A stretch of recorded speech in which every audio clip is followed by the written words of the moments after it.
Bueno, pues vamos a ir comenzando.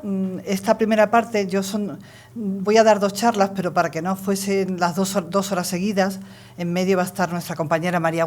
Después de mi charla creo que hay un desayuno, me parece, ¿no? No sé si justo a las 11, ¿no? Es el desayuno. Así lo veis bien, ¿verdad? Bueno, creo que estáis muy oscuros. Bueno, pues vale. Y luego viene María Gúndez y luego vuelvo a intervenir yo, ¿entendéis? Pero bueno, esta primera parte, que es la que comentaba, que yo voy a hablar sobre el Plan Nacional de Patrimonio Cultural Inmaterial como instrumento de salvaguarda, y voy a hablar de los conceptos, de las características, de los ámbitos, ¿no? Bueno, entonces un poco nos ha hecho una evolución Javier Rivera Blanco hace un momento, ¿no? Nuestro subdirector, de efectivamente una cantidad de documentos que eso han sido importantísimas para que precisamente lleguemos a la Convención sobre la salvaguardia del patrimonio cultural inmaterial, que como sabéis es en el 2003, que para nosotros es como el talón de Aquiles, el punto de partida, y España lo ratifica en el 2006. Ya sabéis que cuando una convención es ratificada, pues empieza a formar parte de nuestro ordenamiento jurídico interno, es decir, que tiene un valor como si fuera una propia ley, que fue una de las razones también por las que nosotros desarrollamos el Plan Nacional, como un mandato, como un imperativo que hacía la propia Convención de Salvaguardia del Patrimonio Cultural Inmaterial a todos los países que se adscribían o que ratificaban esa convención. Bueno, únicamente, ya lo ha comentado muy bien Javier, primaban otros valores para la consideración de patrimonio histórico, lo artístico, lo exquisito. Yo siempre comento que la palabra patrimonio viene de padre, herencia, ¿no? Y creo que una de las cosas que más herencia, desde todos los puntos de vista de transmisión de conocimientos, de transmisión de emociones, etcétera, lo tiene ese patrimonio cultural inmaterial, que muchas veces nos es heredado de padres a hijos. Es difícil que nuestros padres nos hablen de los valores que tiene la Puerta de Alcalá, que por supuesto pueden hacerlo, pero sí que nos hablan de ese patrimonio cultural inmaterial porque ha formado parte de su dinámica, de sus emociones, ¿entendéis? Con lo cual yo creo que para mí es de los patrimonios más identitarios, es decir, de las partes de la cultura más patrimoniales, en ese sentido, ¿no? Entonces os decía que como no era un patrimonio artístico, ni exquisito, ni antiguo, pues no se le consideraban, eran otros valores los que primaban. El concepto de bien cultural en Italia del año 74, de la famosa teoría de los bienes culturales, pues claro que incidió en ampliar el concepto de patrimonio, porque dice exactamente todos aquellos elementos que que tienen una referencia en la historia de la civilización, pueden ser considerados bienes de interés cultural, es decir, que son referencia. Claro, por esa regla de 3 había muchas cosas que eran referentes, con lo cual no solamente hablaba de lo singular, de lo antiguo, sino algo que tuviera referencia, ¿no? Y eso influye muchísimo en crear un ministerio de bienes culturales, que fue muy importante, y en ampliar ese concepto sobre patrimonio en general. La famosa Declaración de México del año 82, aquí hay un debate interesantísimo en el que por primera vez se habla del patrimonio, aquí se habla de los términos tangibles e intangibles, adscribiendo a la intangibilidad todo lo que tiene que ver con las creencias, los rituales, la literatura, es decir, ese tipo de patrimonio que comentaba anteriormente Javier, es decir, un tipo de manifestaciones que, por supuesto, formaban parte de nuestra cultura, de una forma muy importante, pero no eran consideradas como que formaban parte de nuestro patrimonio. Y, por supuesto, la Ley de Patrimonio Histórico Español, la 1685, que crea todo un título, el patrimonio etnográfico, etnológico, y que dice aquellos conocimientos que son o han sido expresión relevante de la cultura tradicional, es decir, que de todas formas habla del término expresión, y crea una figura, un término que es conocimientos y actividades. Eso es algo importantísimo, por primera vez que aparezca en nuestro ordenamiento jurídico el término de conocimientos y actividades. De ahí pasaríamos, porque si no estaríamos 1 hora y media hablando de todo lo que es la evolución histórica, de ahí pasaríamos a esa recomendación de la UNESCO que fue importantísima sobre la cultura tradicional y popular.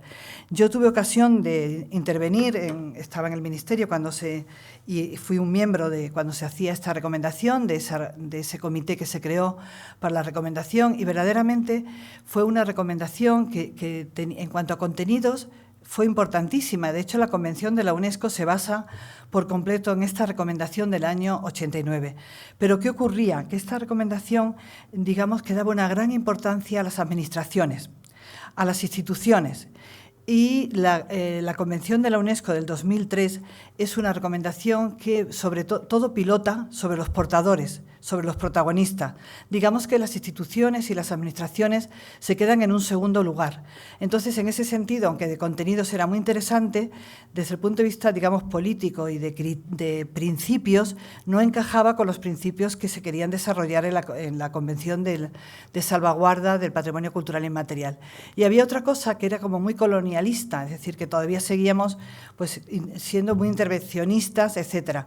Y la Convención, ya, bueno, si tenéis ocasión, como documentos, y os animo a que este tipo de documentos que estoy aquí reflejando, si alguien tiene interés en ese tipo de patrimonio o se va a dedicar a hacer un trabajo sobre patrimonio, conviene que lea estos documentos porque son documentos imprescindibles para todo, ¿no? Para criterios, para metodologías, para doctrina como tal, etcétera. Entonces, yo os decía que esta recomendación es importantísima por los contenidos que tiene, no están superados y, de hecho, la Convención los ha tomado tal cual, pero le ha superado de manera mucho más positiva la Convención del año 2003. Después, antes del 2002, porque la gente habla de inmaterial, el término inmaterial verdaderamente no se empieza a acuñar hasta esta mesa redonda de ministros de Cultura, que apoyó la Declaración de Estambul sobre el patrimonio cultural inmaterial, espejo de la diversidad. Fijaos que luego ha habido también muchísimos documentos relacionados con la diversidad cultural, que es algo importantísimo, ¿no? Y mucho más en España, que es un país tremendamente diverso. Y aquí, por primera vez, se habla de patrimonio cultural inmaterial. Y lo vincula, por supuesto, a una cosa importante que la Convención luego lo va a destacar. Vincula la salvaguarda y la transmisión de ese patrimonio precisamente a la voluntad y a la intervención de los actores de este patrimonio. Es decir, ¿qué son esos actores, esos protagonistas?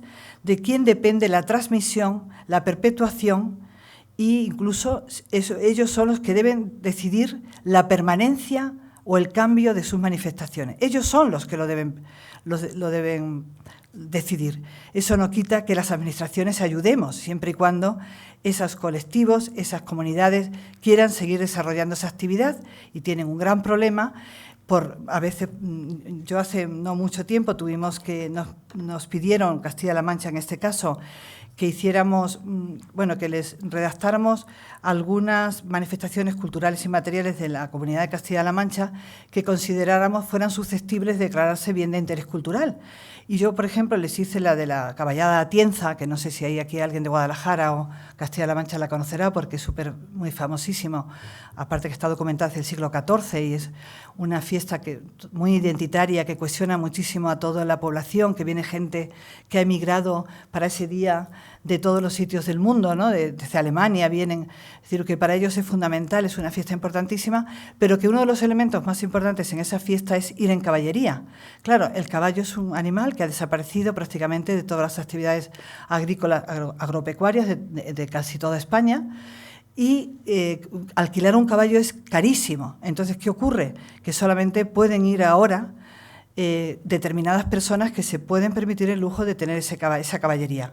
Pues nosotros, en ese expediente que hicimos, ese informe que hicimos para declararlo bien de interés cultural, hicimos una serie de... Bueno, primero hablamos de eso, de los riesgos, como continuar así desaparece, porque verdaderamente de 400 personas o 500 que pueden ir en caballería a que vayan 11 o 20, pues fijaros qué galopante es la intervención, cada vez minoritaria. Entonces, sugeríamos en ese informe que el ayuntamiento, pues a nivel local, incluso la Diputación o incluso la propia comunidad, apoyara a que se alquilaran esos caballos, alquilándolo el propio ayuntamiento. Es decir, que la Administración puede contribuir desde ese punto de vista a hacer ese tipo de cosas. Pero si no hay voluntad de transmisión y de perpetuación por parte del colectivo, por mucho que se empeñe la Administración, aparte que sería desde el punto de vista de criterios y de metodología, sobre todo de criterios, sería algo tremendo, sería un riesgo, porque sería intentar presionar y fosilizar algo que no está en la dinámica de la comunidad. Es decir, que tenemos que intentar que eso fluya, que sea vivo, que sea dinámico, porque es un proceso social y como social que es, cambia. Pues en eso quiero decir que verdaderamente la importancia la tienen los portadores y que por supuesto que las administraciones tenemos que intervenir mucho, pero no en otro tipo de cosas, siempre y cuando sean cuestiones que ellos consideren que no lo pueden abordar, se vea que la realidad no les desborda, y en ese tipo de cosas, en inventariar, en identificar, en investigar, todo eso puede colaborar la administración. Continuando, bueno, pues luego ya es la convención, que ya lo hemos hablado mucho. La convención de Faro a mí me parece muy interesante porque también habla del valor del patrimonio cultural para la sociedad. España la ratificó, o sea, se hizo en el 2005 y la ha ratificado recientemente. El Plan Nacional de Salvaguarda, que aunque no es un documento, digamos, jurídico, no es vinculante, pero es un documento de referencia, ¿no?, que se aprobó en el 2011. La Ley 10/2015 de salvaguardia del patrimonio cultural y material, una ley muy interesante donde pilota todo sobre, efectivamente, como venimos diciendo, sobre los portadores, sobre los protagonistas, con una serie de innovaciones interesantes, como es la creación. Bueno, primero vincula al Plan Nacional, que es el primer documento jurídico que tenemos que vincula al Plan Nacional de Salvaguardia del Patrimonio Cultural y Material en la ley. Dice el instrumento, ¿no?, que debe que debe ejercer la colaboración y la gestión entre las comunidades autónomas y el Estado es el Plan Nacional de Salvaguarda del Patrimonio Cultural y Material, que tiene una serie de programas, como son el de documentación e investigación, el de los soportes materiales, el de difusión, transmisión, promoción, es decir, que habla de nuestros programas, habla de todo absolutamente, habla de que tiene una comisión.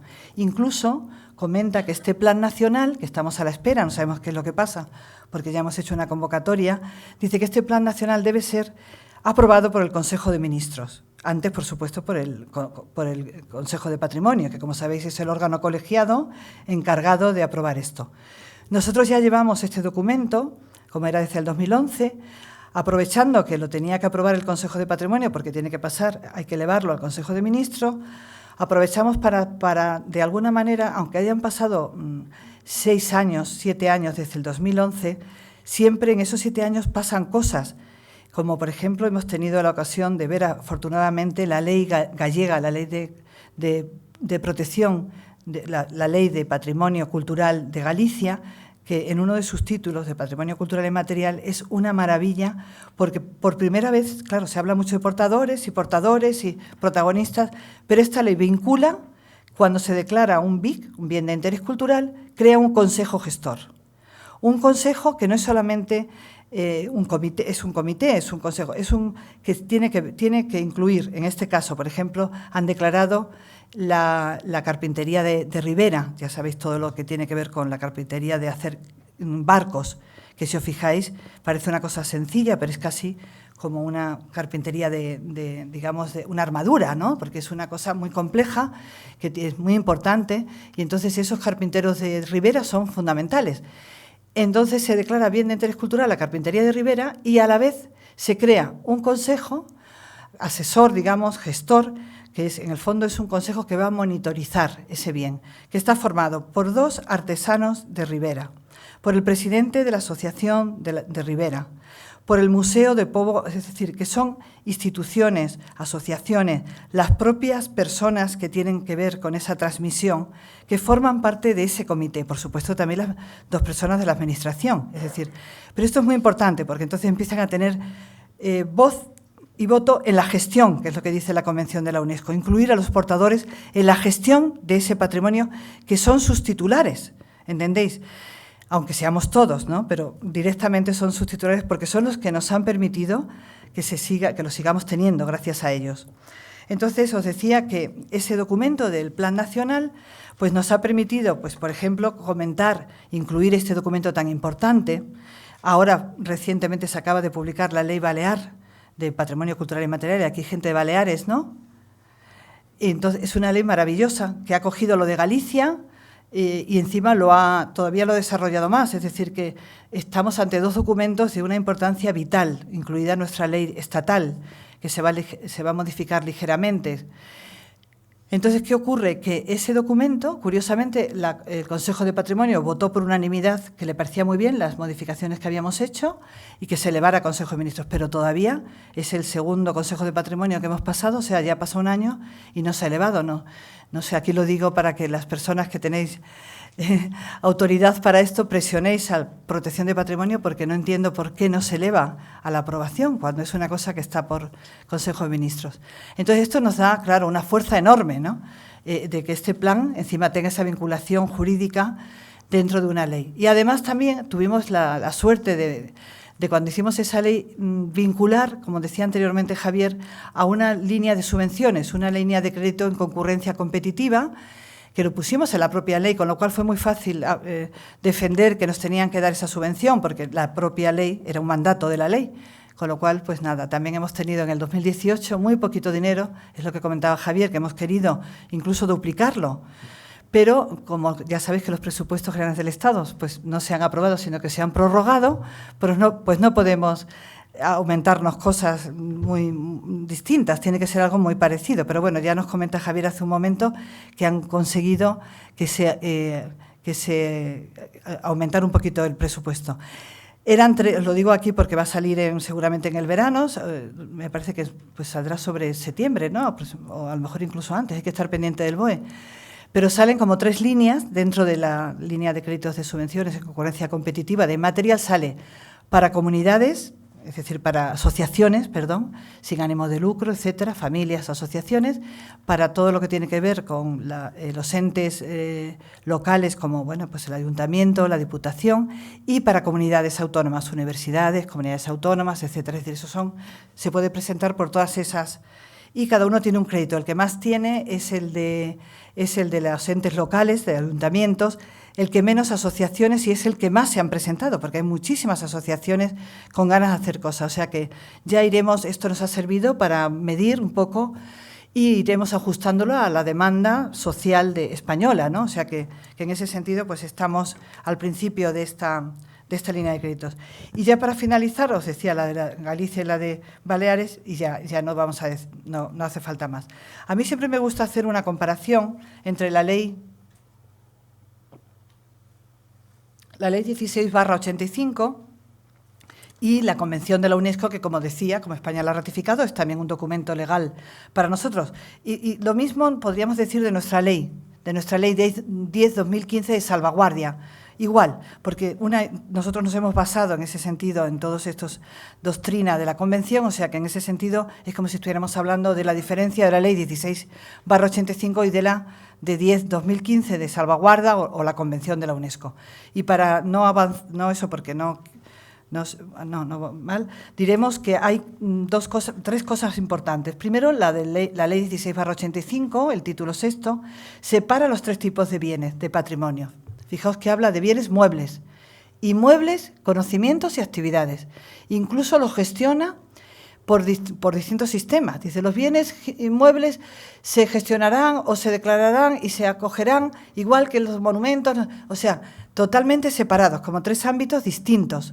Mientras que la Convención de la UNESCO, el propio definición, fijaos que la definición, mirar solamente la definición, ya os lo he dicho al principio, dice, los usos, representaciones, expresiones, conocimientos y técnicas, junto con los instrumentos, objetos, artefactos y espacios culturales que les son inherentes. Es decir, que para nada dice, como aquí, que definía, son bienes muebles, etnológicos, tal, los objetos, productos del juego, de las actividades, del potutún, de tatatán, son bienes inmuebles, las fiestas, la potutún, ¿me entendéis? O sea, separados por completo. Aquí no, aquí es los expresiones. Por eso, claro, a mucha gente a mí me decía, ¿pero y cómo han declarado patrimonio inmaterial la piedra en seco? Pero si es que más material que es eso, todo el mundo...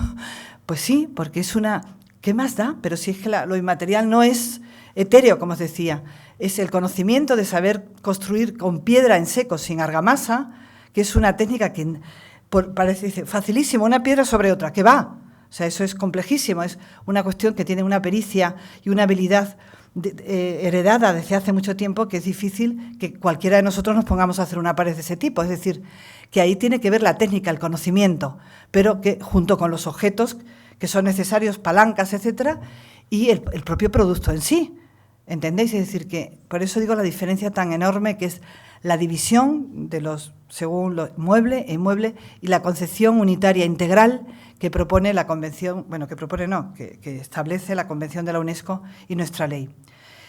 La segunda diferencia es que el patrimonio etnológico, el patrimonio etnográfico, incluye tanto lo del pasado como lo del presente, pero lo del pasado. Mientras que el patrimonio cultural inmaterial es lo del presente, es decir, experimentado o rememorado en tiempo presente. No quiere decir que no tenga una trayectoria, que es importantísima, y de hecho lo valoramos muchísimo como un valor, ¿no? Porque cuando algo se ha transmitido desde hace tantísimos siglos, a lo largo de la historia, es porque esa comunidad ha demostrado, esa manifestación ha demostrado que vale, sigue sirviendo, porque si no sirve, la propia comunidad lo desecha. Es decir, que cuando algo durante tantos siglos se mantiene, es porque primero ha tenido la capacidad de adaptarse, esa manifestación. Por eso os digo que para nosotros un riesgo es la fosilización incluso. ¿Por qué? Porque se ha demostrado que lo que se ha fosilizado ha desaparecido. Si nos ponemos ahora con esas normas machistas de muchísimas de las fiestas españolas, de violencia, etcétera, desaparecería por completo. Nos vamos adaptando o realmente desaparece. Entonces, la capacidad que han tenido las comunidades de ir evolucionando con su propia manifestación es un valor para mí muy importante. Pero no deja de ser actual, aunque sea un sincretismo de cuestiones paganas, cristianas, no deja de ser algo actual, que se rememora, se experimenta en tiempo presente. Mientras que el etnológico pues puede ser un palomar, algo interesantísimo que ahí está, pero que ya no tiene actividad ninguna. Aunque, bueno, para mí hay un tercer nivel que es de aquello que, aunque no tiene actividad, todavía está en la memoria de los que lo han experimentado, ¿no?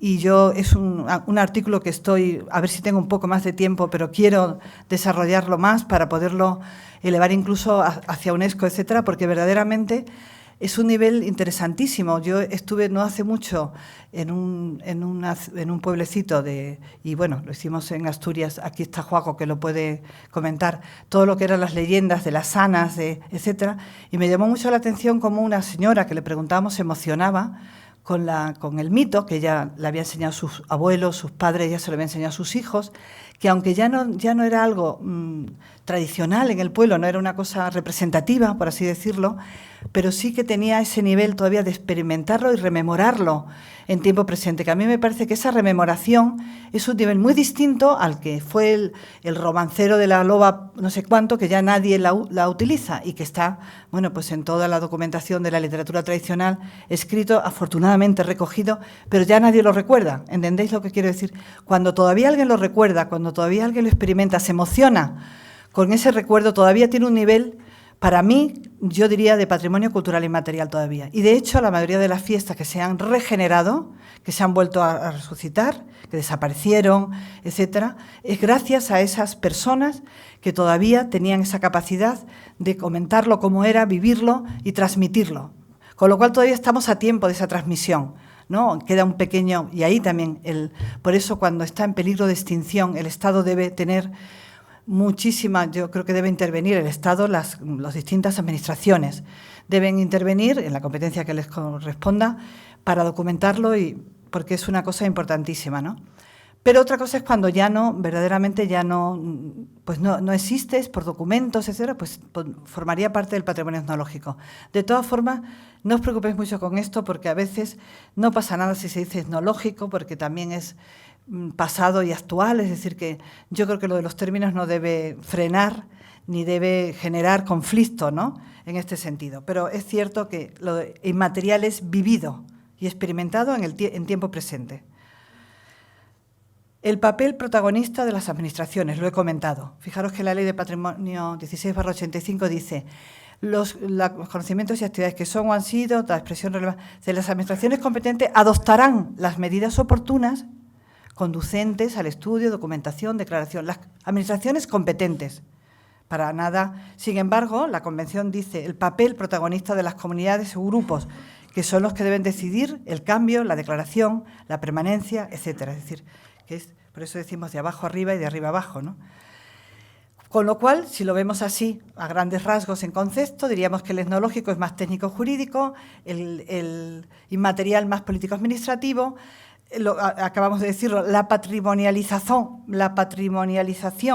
Del etnológico viene de instituciones y organismos, se va a hacer un museo etnológico, antropológico nacional, el Museo de Artes y Tradiciones Populares, vienen de arriba a abajo, mientras que la patrimonialización del patrimonio cultural inmaterial es de abajo arriba, ¿no? Y luego, lo acabo de decir, que uno puede ser del pasado, ¿no? Y que se quedó allí en el pasado, mientras que el inmaterial no se pudo quedar en el pasado, tiene que también estar en el presente, al menos rememorado en el presente. ¿Qué he notado yo en este tiempo, claro, de ya por edad, de tantísimo tiempo que llevo aquí en el Ministerio de Cultura, los cambios que he podido ver? Aquí tenéis una imagen del carpintero de Rivera, que os decía. Fijaos que si damos la vuelta a esto, parece totalmente una armadura de un edificio, ¿no? Se ha incluido como un patrimonio en bloque, lo decía al principio, o sea, el sufrimiento ese que yo tuve durante 3 o 4 años, que me volvía loca, pero ¿dónde han metido las artesanías? Pues las tienen en industria, las lleva un jefe de servicio, se ha quedado con la documentación, tal, pero no está en patrimonio, no, está en industria. O sea, ¿entendéis? Fomento, no sé qué, la Consejería de Fomento. Pues afortunadamente en todos estos años ya no hace falta que digamos, entonces esto, Dirección General de Patrimonio Cultural, sea del tipo que sea. Está ya asumido el patrimonio cultural inmaterial, todo en bloque en esas direcciones generales. Eso es un cambio abismal, sobre todo para la gestión. Después, la revalorización del patrimonio cultural inmaterial por parte de las comunidades y los titulares. Quizá también las transferencias ha contribuido, ¿no? Que es mucho más identitario, la fuerza de esa identidad, que todo eso también ha contribuido a que sea un patrimonio que cada vez incluso se siente como más suyo, ¿no? Más identitario.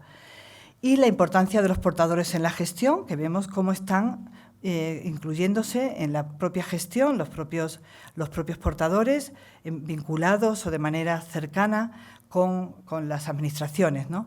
Quizá también hay que pensar que en España lo del asociacionismo, ¿verdad?, ha sido muy tardío en todo. Yo recuerdo cuando llegué aquí a Madrid, a un colegio mayor de Extremadura que vine, que hicimos una reunión de algo y nos dijeron, no, sois demasiado, no os podéis reunir. Y estábamos hablando de un tema, porque estaba prohibido. Yo he vivido eso, o sea, con lo cual yo creo que ese retraso lo ha tenido España con respecto a Inglaterra, esos sitios que el asociacionismo ha sido muy potente y ha tirado y ha contribuido mucho a muchas cosas. Aquí ha sido muy, muy tardío. Entonces, bueno, pues en ese sentido, digamos que ya están muchísimas administraciones incluyendo a los portadores en esa gestión de ese patrimonio, al menos teniéndolos en consideración, ¿no? Teniendo en todas las gestiones y en todas las estrategias que se van a desarrollar, los tienen totalmente en cuenta, no se hace de espaldas a ellos. En cuanto, bueno, en todas las legislaciones españolas, he puesto aquí algún ejemplo, todas tienen ya los bienes inmateriales incluidos en sus legislaciones, es decir, que fijaos qué cambio tan abismal. Y yo quería poner aquí una distribución territorial que he ido poniendo, bueno, solamente he hecho hasta el 16. Sí, bueno, esta división territorial, pero es una cosa muy significativa que quiero, por ejemplo, que veáis Comunidad Valenciana o la propia Murcia o Canarias. Una de las comunidades autónomas que más ha estudiado el patrimonio cultural inmaterial y que lo tiene, digamos, creo que es una referencia, es Andalucía. Aquí lo tenéis en verde. Pero Andalucía, su política no es de declarar todo. Lo tiene en un ASLA de patrimonio cultural inmaterial, donde cualquier cosa, pues ahí está inscrito en el ASLA, tiene una serie de protección por sus valores culturales, patrimoniales, etcétera, pero no lo declara como tal porque considera que muchas veces esa declaración contribuye a su alteración. ¿Entendéis? Porque, claro, es muy delicado, es muy vulnerable nuestro patrimonio. Entonces, lo que os quiero decir con esto es que no porque una comunidad autónoma, por ejemplo, como Canarias, que tiene muchísimas declaradas, o la propia Comunidad Valenciana, pues Valencia, afortunadamente, hace 2 años o año y medio terminó su inventario, pero tenía todas estas declaradas, 16, y, curiosamente, no tenía hecho el inventario. Es decir, que no quiere decir, cuando vemos que una comunidad autónoma declara muchísimas, es que eso esté protegido, haya una política digamos, de protección o de salvaguardia con respecto al patrimonio cultural inmaterial. Luego hay otro fenómeno curiosísimo actual, ¿no?, que es que casi todo lo que tiene que ver con rituales, con fiestas, es decir, lo más visible, lo que tiene mayor representatividad, etcétera, se declara. porque hay un afán enorme, quizá por el efecto llamada que ejerce sobre el turismo, en declarar muchísimas fiestas. Fijaros qué curioso que aquí, si vemos el azul, por ejemplo, el amarillo, veis, creencias, rituales festivos y otras prácticas ceremoniales. El azul, representaciones, escenificaciones, todo lo que son danzas muy vistosas. Sin embargo, fijaos qué cuestiones como, por ejemplo, este amarillito pequeño, que es conocimientos tradicionales o formas de alimentación, o este rojo, que son formas de sociabilidad colectiva, que son digamos, cuestiones interesantísimas desde el punto de vista del patrimonio cultural y material, que son las formas que tienen desde el punto de vista de derecho consuetudinario de relacionarse para explotar cuestiones económicas, para el riego, por ejemplo, para la tala de las suertes famosas en Castilla o en otros sitios de los pinares, de cómo se organizan, que no está ni escrito, pero lo saben por tradición oral, ¿no? Entonces, ese tipo a veces de instituciones, entre comillas, ¿no?, civiles, que se han venido transmitiendo desde época medieval, que están documentadas, pues eso a lo mejor es mucho más interesante documentarlo, localizarlo donde está. No vamos a decir que sigan si ellos no quieren, aunque les funciona. Y como les funciona, todavía, por ejemplo, en todo el norte de Extremadura sigue existiendo la comunidad de regantes, que es el sistema que tenían desde época medieval, documentado desde época medieval así, y así siguen y les funciona. Si funciona, pues lo mantienen. Es decir, pero son cosas que están en peligro por completo. Pues eso casi no se declara. O lenguas interesantísimas. Bueno, la fala, por ejemplo, la fala de Extremadura, ¿no?, que es un tipo de lengua que tiene que ver con el galaico, con el gallego, con el portugués, que es un reducto. Bueno, pues menos mal que la comunidad lo declaró bien de interés cultural, pero a lo mejor hubiera merecido una declaración mucho más importante a nivel incluso mundial. Es decir, que sin embargo se declaran, que yo estoy encantada, sé que aquí hay mucha gente valenciana y tal, por ejemplo las fallas, que a mí me parece maravilloso como manifestación cultural con unos valores enormes, pero no necesita una protección. Las fallas, el niño sale del baritorio, la mamá, y yo he visto salir vestido que eran fallas de fallero. O sea, quiero decir que es algo que está tan arraigado que no se va a perder. No quiere decir que no necesite una protección por parte del ayuntamiento en el sentido de salvaguardar, de no alterar, que se podría alterar, pero que a veces es que eso sí, aumenta la cantidad de personas de una manera alucinante a nivel turístico, y a veces la masificación y la espectacularización pues puede alterar la esencia de ese patrimonio. Os lo pongo porque verdaderamente creo que esto es algo que deberíamos reflexionar sobre este. Y aquí vienen, pues es un poco lo mismo. He reflejado los de Patrimonio Cultural Inmaterial de la Humanidad, la lista de Patrimonio Cultural de la UNESCO, desde el Misteri y la Patum. Todos son importantísimos, de verdad. Algunos, por ejemplo, el Misteri. Bueno, pues realmente el Misteri, pues yo creo que es que merece en este sentido, porque es un teatro medieval que realmente sí que hay que tener muchísimo cuidado en que no se altere, porque puede haber alteraciones sustanciales. Pero hay muchísimos que no merecen esta protección, porque ya de por sí están protegidos y está sensibilizada toda la población. Mencionar el Misteri de Elche, la Patum de Berga, los tribunales de regantes, como decía, del Mediterráneo español, el silbo gomero, como un lenguaje sonoro, el flamenco, la dieta mediterránea, la cetrería, el canto de la Sibila de Mallorca. Bueno, ya sabéis que este canto en época medieval se hacía en muchísimos sitios de Europa, en Italia está documentada, incluso en Francia, pero solamente se ha mantenido en Mallorca, y en algunos sitios de Valencia también lo han resucitado y se ha mantenido. Los castell, que es una cosa bastante reciente, entre comillas, si lo comparamos con lo que eran los bailes, las danzas valencianas, ¿no? De hecho, el museo que hay de los castell en Cataluña, pues tienen toda una sala, una sala, digamos, que es la primera sala, donde hablan del origen de los castell, que viene de la Comunidad Valenciana, de esos. Algemesí, por ejemplo, está lleno de ese tipo de musarangas y de los bailes valencià, que llamaban, ¿no? Aquí, Mare de Déu de Algemesí, la fiesta de los patios de Córdoba. Aquí, por ejemplo, se da este fenómeno que os comentaba, que es que ya la gente dice, es que no podemos hacer todas esas acciones y esas que estábamos haciendo por lo que se ha declarado, porque es tantísimo el turismo que no nos podemos ni mover. Pero claro, fiestas del fuego de los solsticios de verano en los Pirineos, las fiestas de las fallas y luego también otras con buena práctica, también las tamborradas, es decir, que estas son las últimas que se han declarado, etcétera. La necesidad del plan, pues lo venimos viendo un poco, ya lo podéis ver aquí, la reciente patrimonialización, si lo comparamos con otros patrimonios más convencionales, la especial naturaleza de este tipo de bienes, muy distintos al resto, las dificultades que conlleva su salvaguarda y protección, dificultades porque no hay que fosilizar, hay que dejar que fluya, bueno, todas estas cosas que venimos diciendo, criterios y metodologías de intervención dispares, escasa consideración de los valores inmateriales dentro del conjunto del patrimonio cultural. Curiosamente, aquí, por ejemplo, lo podíamos ver muy bien, aquí se interviene desde hace muchísimas décadas, en las catedrales se está interviniendo desde siempre con mucho dinero, en las abadías, monasterios y conventos. Sin embargo, no se tenía en consideración eso que ha comentado aquí Javier, ¿no? El significado de los espacios, ¿no? Nos ha contado con la carta de Burra. Pues efectivamente, o sea, fijaros qué curioso que el primer plan de catedrales, el primero, pues era obligatorio, sugería en el plan director hacer un inventario de todos los bienes muebles que tienen que ver con la catedral, cálices, indumentarias, toda la ropa de altar, mobiliario, todo.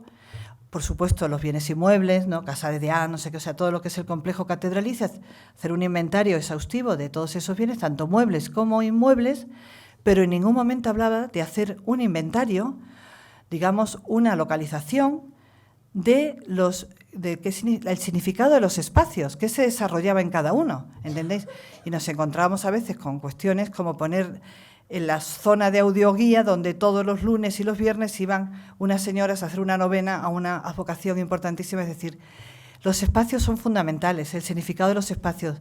Muchas fiestas parten del interior, como muchísimas procesiones, las fiestas de San Antonio en Madrid, donde con los animales, es decir, que el significado de los espacios de algunas capillas o incluso el itinerario que tiene esa procesión dentro y fuera en el ámbito sacralizado de esa catedral, de esa ermita, de esa iglesia, es fundamental documentarlo. Y no digamos en las abadías, monasterios y conventos donde hay comunidades religiosas que todavía son portadoras de una tradición enorme, no solamente en lo que tiene que ver con la gastronomía, con los dulces, con conocimientos de huerto, de bordados, de artesanías, de fiestas, del ciclo litúrgico, de la concepción de la vida, es decir, de los ritos de paso, es decir, cuestiones que cuando nosotros hemos ido, por ejemplo, a las trinitarias de la calle Huertas, zonas que ya no existían, decíamos, madre, ¿y esto? Pues esto era que las novicias tenían esta vocación, no podían hablar, tenían que ir, cuando andaban tenían que ir mirando para atrás, o sea, el significado de esos espacios, que aunque ya no estén en uso, pues muchos siguen estando en uso y sirven para lo que fueron creados, que eso es fundamental, pero otros no, pero están ahí, ¿me entendéis? Es decir, que ese patrimonio cultural inmaterial, también el plan ha venido muy bien, porque justo cuando surge el plan, pues yo empecé a presionar mucho de que había que modificar eso, y como ya también hubo que hacer una serie de modificaciones en el siguiente documento de catedrales, con lo también de paisaje cultural, que era un término que no se había incluido en aquella época, pues ya de paso se incluyó un inventario en esos planes directores también de patrimonio cultural inmaterial, para ver el significado de los espacios, todo ese tipo de actividades que se relacionaban, que se desarrollaban dentro. Y también en las abadías, monasterios y conventos, es decir, que también sirvió, esto es algo que teníamos pendiente. Y, por supuesto, para dar cumplimiento a la Convención de Salvaguarda del Patrimonio Cultural Inmaterial de la UNESCO, que os dije que España lo ratifica en el 2006, y como empieza a formar parte de nuestro ordenamiento jurídico, pues había que dar cumplimiento a ese imperativo, ¿no?, de la Convención.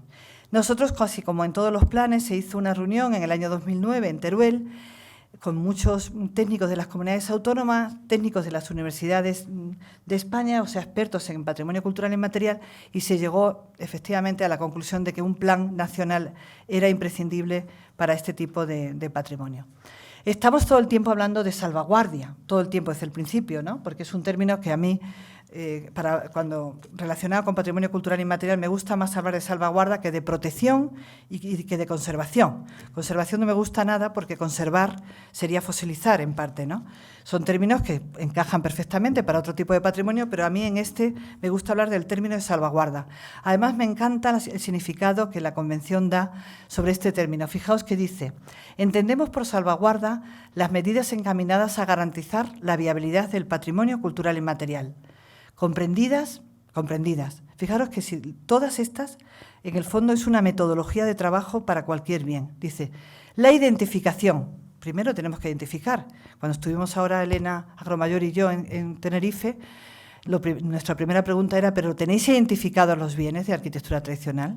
Pues no. O sea que, es que claro, no podemos empezar a pensar en medidas, estrategias de salvaguarda cuando ni siquiera los tenemos localizados ni georreferenciados. ¿Entendéis? Pues lo primero, las medidas de identificación, de documentación, de investigación, de preservación, de promoción, valorización, transmisión, fundamentalísima, y revitalización. Pero si os dais cuenta, conservar no, revitalizar, promocionar, siempre en colaboración con la comunidad portadora. ¿Entendéis? Luego, el Plan Nacional de Salvaguarda del Patrimonio Cultural Inmaterial, lo llamamos así, de salvaguarda, es un instrumento, como todos los planes, de gestión y de colaboración, en el que se definen las metodologías y los criterios y se van a programar las líneas de actuación, con una serie de proyectos que van a colgar de esas líneas de actuación, con el fin de coordinar las medidas de salvaguarda de diversas entidades, tanto públicas como privadas, sobre los bienes culturales inmateriales. Sabéis que el plan se gestiona por la Dirección General de Bellas Artes ya, y a través del Instituto de Patrimonio Cultural de España, de este instituto, ¿no? Pero que es un documento de todas las comunidades. De hecho, cuando se propone que se debe hacer un plan nacional, se lleva al Consejo de Patrimonio, que entonces era en Galicia, en este caso en Santiago de Compostela, se le pregunta al Consejo de Patrimonio que se ha pensado por esa carta de Teruel, ¿no? Que en Teruel, en una reunión, por unanimidad se pensó que era interesante abordar un nuevo plan como era el plan de inmaterial. Y entonces todo el Consejo por unanimidad le pareció muy adecuado. Entonces ya, una vez que el Consejo dice que le parece muy bien que se inicie la redacción de un documento para que sea Plan Nacional de Salvaguarda, se procede a llamar a las comunidades autónomas a escribir una carta para que envíen, si quieren, a un técnico de su comunidad. Tuvimos la suerte que en el de inmaterial hubo 12 comunidades desde el principio, o sea que estaba muy bien representado, junto con Melilla, es decir, que estuvo muy representado, y luego técnicos de universidades de prestigio, personas de entidad suficiente. Trajimos a una persona en este caso de Portugal. Sabéis que ellos tienen un Real Decreto de Patrimonio Cultural Inmaterial interesantísimo y habían trabajado mucho sobre patrimonio cultural inmaterial. Y vino Paolo, una persona que nos ayudó también mucho en el documento. Y también una colombiana, porque sabéis que Latinoamérica es una zona, casi toda Latinoamérica, para ellos el patrimonio cultural inmaterial forma parte de su identidad, incluso de su propia lucha social. O sea, para ellos es fundamental y están vinculadísimos y integradísimos en todo lo que tiene que ver con el patrimonio cultural inmaterial, ¿no? Lo gestionan ellos en colaboración con las administraciones, etcétera. Entonces vino esta colombiana que también nos vino muy bien. Una vez que ese documento, y se crea, lógicamente, la comisión de redacción del plan. Una vez que ese documento, ya sea 2 años trabajamos en él, 2 años, se ha trabajado en él, pues otra vez se eleva al Consejo de Patrimonio para que analice ese documento. Se envía mucho antes para que tengan tiempo de verlo. También tuvimos la suerte de que por unanimidad no nos pusieron ninguna alegación y se aprobó. Se aprobó en el 2011. En este caso se aprobó en el Consejo de Patrimonio que hubo en el Paular, en Madrid, o sea que fue cuando la aprobación. Y una vez que se ha aprobado, se deshace la comisión de redacción y se crea la comisión de seguimiento del plan. Igual, con el mismo sistema. Representantes de las comunidades autónomas, continuaron la mayoría, incluso vino alguno más. Y expertos de otras comunidades. Ya no vino Colombia ni Portugal porque suponía un gasto, ya habíamos hecho el documento y puntualmente les podemos llamar a lo mejor, pero no. Bueno, pues ya una vez que se ha hecho aquí los objetivos del plan, lo acabamos de ver, esas bases teóricas consensuadas, lo hemos visto tanto en criterios como en metodología, alertar de las amenazas y riesgos que tiene ese patrimonio cultural inmaterial. Ahí están en ese documento. Ustedes, si teclean en Google Plan Nacional de Salvaguardia del Patrimonio Cultural Inmaterial, encontrarán este documento maravilloso donde pueden encontrar todo tipo de, pues todo esto, las bases teóricas, los criterios, las metodologías, los riesgos, las amenazas, etcétera. Elaborar proyectos dentro de los programas, que les decía, los 3, la identificación, documentación, conservación y difusión. Sensibilizar a la sociedad y lograr el reconocimiento en el marco de las políticas culturales, que no existía, de verdad que no estaba contemplado, eso lo he podido vivir yo. Yo me acuerdo que teníamos un director general aquí, que se llamaba Dionisio Hernández Gil, que era entonces... El instituto era dirección general, y me acuerdo que decía, María Pía, mira a ver si lo tuyo está. Nunca estaba. Siempre lo metía en rojo y afortunadamente ahora ya siempre está, o sea que eso lo he podido vivir. Y facilitar la información, la coordinación y la colaboración entre las distintas administraciones, que es en la ley 16/85 se hablan de los planes de información, ¿no? Que en el fondo pues era uno de los objetivos primordiales de hablar, o sea, de este tipo de planes, informar, colaborar, ¿no? Coordinarse entre unas administraciones y otras. Este plan, digamos que se ajusta a una metodología genérica para todos los planes, que eran como 3 bloques. Uno era en los aspectos básicos, donde se va a definir, se va a caracterizar y se van a reflejar los ámbitos, los antecedentes de ese plan, ¿no? Siempre se habla por qué surge. Se hace un estudio previo de interés sobre el patrimonio cultural inmaterial, no solamente en cuanto a la normativa nacional e internacional, están ahí incluidos los anexos, todos los documentos internacionales, nacionales, que pueden ser de utilidad, como os comentaban al principio, con esas leyes ahora tan progresistas, etcétera. Y también se incluyen en esos anexos iniciativas y actuaciones que han sido de interés y que pueden extrapolarse para llevar esa misma metodología en otras zonas, es decir, que ahí está incluido todo eso. Después se identifican los riesgos y amenazas del patrimonio cultural inmaterial, ¿no? Y el segundo bloque serían los aspectos metodológicos, ya lo hemos visto, los objetivos del plan, los criterios, la coordinación de actuaciones, etcétera. El tercero, los programas. Y el cuarto, la ejecución y seguimiento, ¿no? De cada una de estos. La definición, ya lo hemos dicho muchas veces, simplemente esta imagen es para que veáis, cuando hablamos de que, imaginaos que hacemos un estudio de esta procesión, ¿no? Entonces, no tendría ningún sentido hablar solo de la devoción, de la parte etérea, digamos, de la parte inmaterial, de la parte del conocimiento, de la emoción, y no hablar, pues en este caso, fijaos, la devoción, la imagen, cómo va desde el punto de vista material, ¿no? Decorada con esa cantidad de mantos, de su indumentaria y todo ese adorno que lleva alrededor, etcétera. Y, por supuesto, fijaos en este ámbito que va a pasar a esa iglesia, que le dan una serie de vueltas, es decir, que el espacio que le es inherente a esa procesión es fundamental, con lo cual habría que, pues como dice la Convención, es el contexto de la expresión unido a los objetos, artefactos y al espacio que le es inherente, ¿no? Son esos 3 elementos fundamentales. En cuanto a las características, pues podemos decir, estoy aquí entre cables, que tengo una sensación de que me voy a electrocutar porque estoy metida entre 1000 cables, en medio de los cables, interiorizado en los individuos y comunidades como parte de su identidad. O sea, que no es que alguien lo sienta y se emocione, sino que es comunitario, ¿no? Yo tuve, antes de ayer, fui con gente de patrimonio, porque era gente de patrimonio nacional. Estuve en Villanueva de la Vera, donde sabéis que se hace una fiesta que es el Peropalo. Y me encantó porque esta gente que, bueno, pues todos sabemos de patrimonio, lógicamente, eran personas del mundo de patrimonio, empezaron a hablarnos 2 personas que yo conozco de la fiesta, que son uno de los que organizan unas actividades, y era tal emoción la que tenían que esta gente me dice, es que no...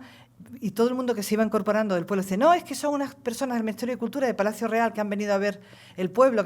Entonces todo el mundo se emocionaba, dice, pero bueno, es que es eso, dice, interiorizado en los individuos y comunidades como parte de su identidad, remite a la biografía individual y colectiva, o sea, era un sentir comunitario, ¿no? Si nosotros quisiéramos ahora, por ejemplo, ya que hemos hablado del Peropalo, hacer el Peropalo aquí, dijéramos, venga, vamos a vestirnos, ponemos el muñeco, pero no sería patrimonio cultural inmaterial. No tiene emoción, no tiene transmisión. Es decir, por eso es muy importante, ahora veréis los elementos que vamos a ir que caracterizan a este patrimonio cultural inmaterial, porque cuando nos vienen esas cuestiones de declaramos el barrio de las letras, patrimonio cultural inmaterial, pues no, se sabe por qué, ¿no? Porque realmente no cumple estos elementos, ¿no? Desde los portadores, porque puede ser una cuestión identitaria desde el punto de vista de la administración, pero desde los portadores. Forma parte de la memoria colectiva como viva, como una realidad socialmente construida, experimentado como vivencia, ¿no? Es una vivencia, y experimentado, rememorado, como decíamos anteriormente, en tiempo presente.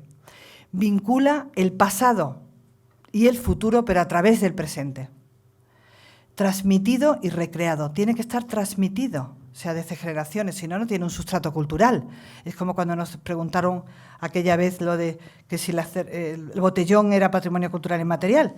Bueno, pues a lo mejor con el tiempo, no sé, puede ser que no sabemos, pero de momento tiene que tener un sustrato temporal, que es lo que le da cultura, ¿no? Lo que le da tradición, no puede ser cualquier cosa. Vivo y dinámico, ¿no? Que se decía, no es fósil, se va adaptando y de hecho su capacidad de adaptación es lo que le ha permitido que continúe. Preservado tradicionalmente por la comunidad. Son ellos los que han hecho que eso se siga transmitiendo y que siga estando vivo. Interconectado con la dimensión material de la cultura, lo hemos visto anteriormente. Determinado por un tiempo y un marco o entorno espacial. A mí me gusta mucho lo del tiempo porque, ahora no tanto, pero en los años 80 o incluso finales de los 70, les dio a los párrocos por cambiar las fiestas en agosto, que era cuando más turistas había. Entonces, el factor tiempo es fundamental en las manifestaciones culturales inmateriales. Si la comunidad quiere cambiarlo, pues muy bien, pero había muchas comunidades que no estaban de acuerdo, para nada. Normalmente, si se hace un análisis de los rituales en el ciclo anual litúrgico, nos damos cuenta que las máscaras aparecen en un periodo determinado del año, en periodos de invierno, en periodos de regeneración. En el verano no hay. Cuando la ha habido es porque se cambió y está documentado. En el año 69 se cambia porque emigra mucha gente a Alemania, entonces deciden que para que coincida con los alemanes se cambia. Pero en general hay un montón de elementos rituales que tienen que ver con el momento de la actividad económica, que es una época de recolección. Con el momento, fijaros en una artesanía tiene un tiempo, cuando se recoge la tierra en un periodo determinado, cuando se decanta esa arcilla, cuando se recoge el esparto, es decir, que es un proceso anual muchas veces, y el tiempo es fundamental. Hay que ir hablando de esas técnicas, de esas expresiones, en el marco de desarrollo que conlleva, que le es inherente, pero también en el tiempo. Por eso siempre tenemos que decir determinado por un tiempo y un marco o entorno espacial. Imbricado en las formas de vida, ¿no? Siempre tiene muchísimo que ver con las formas de vida de esa comunidad. No admite copia fuera de las comunidades portadoras, es lo que os decía. Copiamos ahora una manifestación ritual, por ejemplo, y no, para nada es patrimonial, porque no está transmitida, porque no está experimentada desde la percepción de los sentidos, ¿no?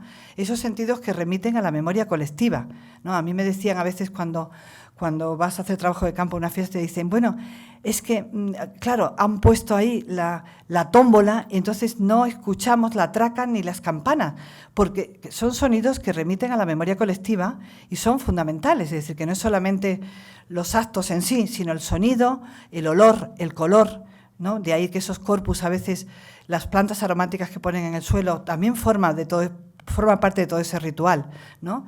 De esos sentidos que comentamos. Está ritualizado en el sentido de que ayer nos comentaban, antes de ayer los del Peropalo, les decía esta compañera del Palacio Real, pero ustedes lo tienen escrito, lo que va antes. Dice, no, tenemos su código interno, es decir, ellos saben lo que va antes y lo que va después, por tradición. No quiere decir nada que si está escrito también a veces se escribe, pero es curioso, ayer nos dijeron, no, sabemos lo que va antes y va después. Está todo ritualizado, por eso ritualizado. Es procesual e incluye acciones privadas y posteriores a su momento culmen de exhibición o producción. Es decir, saben cuándo tienen que salir por ejemplo, en este caso de esta fiesta, a por las calabazas, cuando el mayordomo dice que va a ser mayordomo en un acto público. Es decir, que todo es procesual, no es solamente el momento culmen de la visibilidad mayor de la fiesta, sino antes y después. Efecto regenerador en el orden social. Es evocador, y esto es un término nuevo, lo de emotivo, que no lo teníamos anteriormente, pero yo les comentaba, mira, tenemos que poner que, fijaos siempre, y se lo decía a mis becarias, cuando hemos ido a hacer trabajo de campo, veréis cómo cuando hablamos de fiesta o de algo que es ritual, algo que es muy sentido, aunque también cuando hablan de artesanía, siempre lloran. Y es que siempre lloran, pero lloran no por la emoción del tema, ¿no? Como algunos a mí me decía, pero ¿quién me va a decir a mí que alguien de cultura me iba a venir a preguntar y a escribir las técnicas que yo he hecho con la viña es lo mejor que me puedo llevar para mi muerte, ¿no? Ya no solamente es esa emoción, sino es sobre todo los rituales. Es ser conscientes de la falta de un ser querido que ya no está y que tenía una función primordial en esa familia y que no está, porque era el que salía, por la mañana les llamaba, llevaba el estandarte. O sea, eso no sabéis lo que es curiosísimo. O sea, ese efecto que tiene de evocación, de emoción, de que alguien falta, ¿no? Eso es algo que lo tiene el patrimonio cultural inmaterial y no lo tienen otros tipos de patrimonio. Contribuye a la sostenibilidad del medio ambiente. Ahora se habla mucho del término sostenibilidad, ahora está tan de moda que en todos los documentos sostenibilidad. Pero todo lo que tiene que ver con patrimonio cultural inmaterial, la mayoría de las acciones eran sostenibles, la mayoría.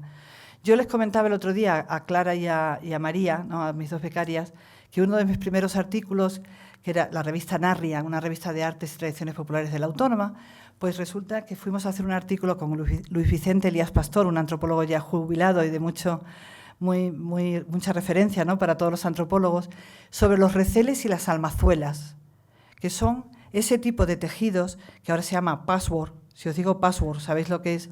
Que era el reciclaje total y absoluto de todo. O sea, la señora nos decía, mire usted, yo solamente he tirado lo de un traje de pana de su marido, lo de las rodillas y la entrepierna. El resto lo hacen trocitos con el mantón de la mujer. Claro, era muy oscuro, era un patchwork muy oscuro, con pana, con paño, y era absolutamente todo. O sea, no es que se reciclara, todo servía, no se tiraba nada. Entonces, esto estoy hablando del año 79.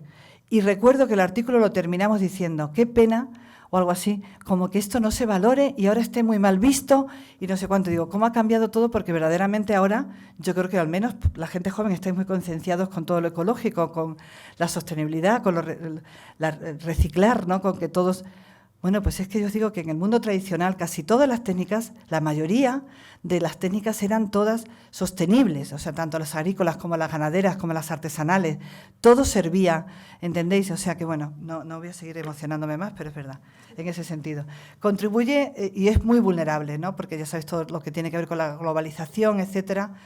Los ámbitos del patrimonio cultural inmaterial, hoy me quedan 10 minutos, actividades productivas, procesos y tecnologías, creencias, tradición oral, representaciones, manifestaciones musicales y sonoras, formas de alimentación, formas de sociabilidad colectiva y organizaciones.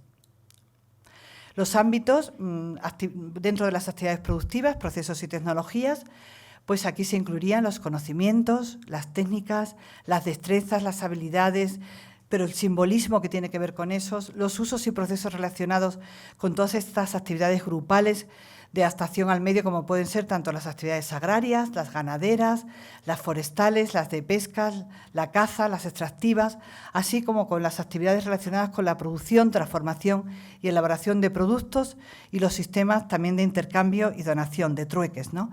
Nosotros, hace poco, la comunidad extremeña que están haciendo un inventario, me comentó, María Pía, ¿por qué no te pasas por los Ibores y vas con la empresa, les dices... Y digo, tengo un lío tremendo, pero bueno, en un fin de semana me acerqué y pudimos comprobar una cosa que me quedé pasmada y era, ya sabéis que el foco de lagartera, de bordados lagarteranos, es fundamental, es importantísimo, exportan a todo el mundo, hace ya una tradición enorme, ya el propio Sorolla cuando pinta todo aquello para Hispania Society e incluye a todas esas señoras bordando con el deshilado de lagartera, etcétera. Entonces, digamos que ha tenido un área de acción lagartera enorme para personas que le hacían bordados, ¿no?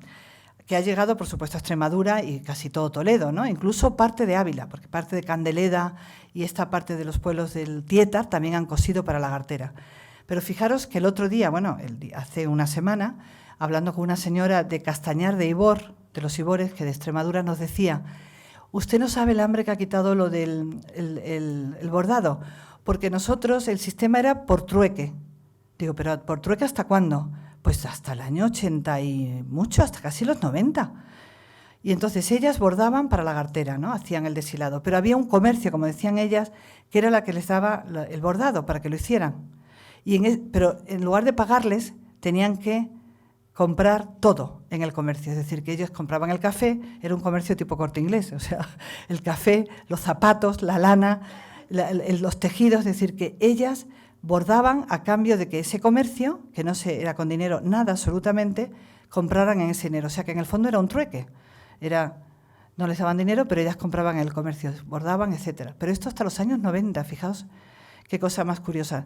Es decir, que los sistemas de intercambio y de distribución pues también son interesantes, porque creemos que es una cosa ya olvidada y que va, todavía en algunos sitios se sigue desarrollando. También se incluyen aquí los oficios artesanos, sus tecnologías, los conocimientos, los sistemas constructivos de la arquitectura tradicional, los sistemas relacionados con la transformación de la cal, de la piedra, etcétera. El segundo bloque sería el de creencias, rituales festivos y otras prácticas ceremoniales. Ya en un momento voy a terminar. Una vez que termine los ámbitos, ya terminamos, porque la siguiente parte del PowerPoint es de la segunda sesión. Las creencias, rituales festivos y otras prácticas ceremoniales, aquí entrarían todo lo que tiene que ver con los conocimientos vinculados con la flora, la fauna, el medio ambiente, la meteorología, etcétera, así como las que se asocian a la protección del individuo o de la comunidad frente a la naturaleza. Creencias sobre factores, ya sabéis, frente a factores de personas que generan males y enfermedades, el famoso mal de ojo, las formas de prevención, o sea, todo este tipo de creencias y conocimientos que también son dignas de documentar. Pero también todos los rituales relacionados con el ciclo de la vida, ¿no? Con el bautismo, el nacimiento, la boda, que ya están, en muchos sitios han desaparecido, pero que en otros no han desaparecido y han evolucionado de unas formas a lo mejor muy globalizadoras de otros continentes, como de América, etcétera, pero bueno, que son dignas de documentar muchas veces, ¿no? Pero han tenido en este bloque de creencias y rituales festivos, si algo ha tenido importancia abismal y cada vez está teniendo más, son los rituales festivos. Sean profanos, sean religiosos, hay que pensar que la mayoría de ellos hay un sincretismo enorme, ¿no? Es muy difícil decir, pero esta fiesta es profana, es pagana. Pues sí, probablemente la mayoría de las fiestas son paganas y profanas en su origen. Pero luego, lógicamente, pues tienen un montón de elementos que han sido impregnados por el cristianismo, por el catolicismo, etcétera. Aquí, por ejemplo, las cruces. Bueno, pues estas cruces, claro que son el 3 de mayo, el 1 de mayo, en feria, en Badajoz, claro que son religiosas, pero fijaros la cantidad, también la artesanía que conlleva todo lo que es la cuestión floral, ¿no? Que se transmite también de niñas a madres, etcétera. El tercer bloque sería el de tradición oral y particularidades lingüísticas. Aquí estarían las tradiciones y expresiones orales, incluidos el idioma, es decir, también todo lo que tiene que ver con la literatura de cordel, que se llamaba de cordel, ¿sabéis? Porque era aquella literatura que venían los ciegos y lo ponían en una cuerda, ¿no? Era un pliego, lo que es un pliego, ¿no? Y el pliego se colgaba así en la cuerda, ¿no? Por eso es la literatura de cordel. Pero en ese tipo de literatura que todavía está muy, muy, muy vivo, porque te crees que no y llegas a los sitios. En La Rioja hicimos un experimento de llegar a los pueblos, convocar a gente, iniciamos la primera estrofa del romance y la gente seguía. Es decir, que eso es curioso. En muchas zonas de España todavía les han enseñado desde pequeño, en el colegio, las madres, y todavía hay muchos romances que están vivos. Cuentos, leyendas, relatos míticos, canciones, refranes, proverbios, dichos, jaculatorias, etcétera. Es decir, 1000 cosas relacionadas con esa tradición oral. Con ese lenguaje oral, que muchas veces podemos incluir el de las campanas, como un lenguaje, como sabéis, un lenguaje oral, y también a veces incluso el de las matracas y carracas, ¿no? Que te están diciendo cosas. El propio silbo gomero es un lenguaje oral interesantísimo. Representaciones y significaciones, juegos y deportes tradicionales. Aquí digamos que hemos dividido lo que tiene actores y espectadores, ¿no? Entonces, en ese sentido, serían todas estas representaciones. Las manifestaciones musicales y sonoras, aquí os comentaba, todas, lo de las campanas, la matraca, todo esto, que también son musicales, pero que también son lenguajes, en el fondo, ¿no? Muchas de las veces. Las formas de alimentación, conocimientos culinarios y dietas, formas de conservación, condimentación, es decir, no solamente la comida en sí, sino lo que supone la dieta, lo que supone esa dieta desde el punto de vista laboral, en ciclos laborales, en ciclos litúrgicos, lo que supone la comensalidad de esos productos, los tabúes frente a a la comida y también las formas de conservación, interesantísimas a nivel tradicional, que ahora se está volviendo a muchas de ellas, ¿no? Y por último, las formas de sociabilidad colectiva y organizaciones, que son las que comentaba al principio, que se están perdiendo de manera galopante, afortunadamente en el Levante español, están declaradas, ya sabéis, Patrimonio Cultural e Inmaterial de la Humanidad, y son los usos sociales, normas de los de regadío, usos sociales, normas de conducta, reglas de hospitalidad que han servido tradicionalmente a estos grupos o comunidades, constituyendo parte de su identidad y que se ven amenazadas por lo que os decía, por las nuevas formas de vida, ¿no?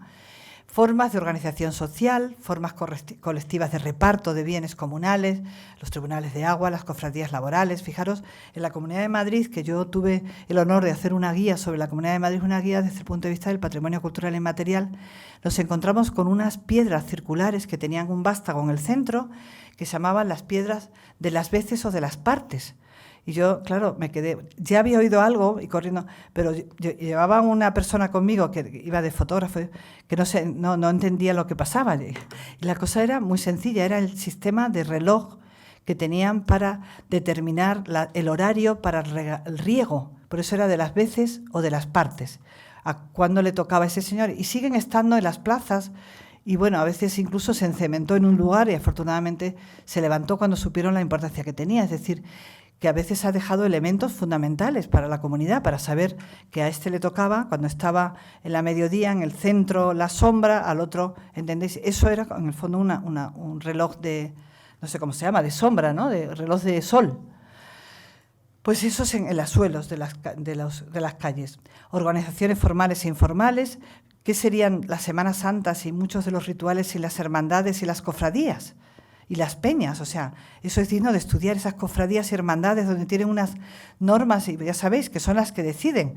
Sale porque llueve o no llueve, lo tiene que decir la hermandad, lo tiene que decir la cofradía, es decir, todo ese tipo de asociaciones que son interesantísimas, esas formas de sociabilidad, con sus hábitos y con sus normas de conducta, muy interesantes, ¿no? Que van todos cuando mueren, que si tiene problema la viuda se hace colecta, o sea, que no solamente es organizar la fiesta, tienen muchísimas funciones. Los sistemas de parentesco y familia, estructuras de parentesco, reglas de organización familiar, pues bueno, ya sabéis la forma de heredar, el hereu en las zonas muchas del norte, ¿no? La masía, la casa vasca, el amo, bueno, todo este tipo de cuestiones. Y nada más. Muchas gracias y ya pasamos a desayunar y por favor puntualidad porque a ver si conseguimos llevar la puntualidad que hasta ahora estamos llevando. Muchísimas gracias.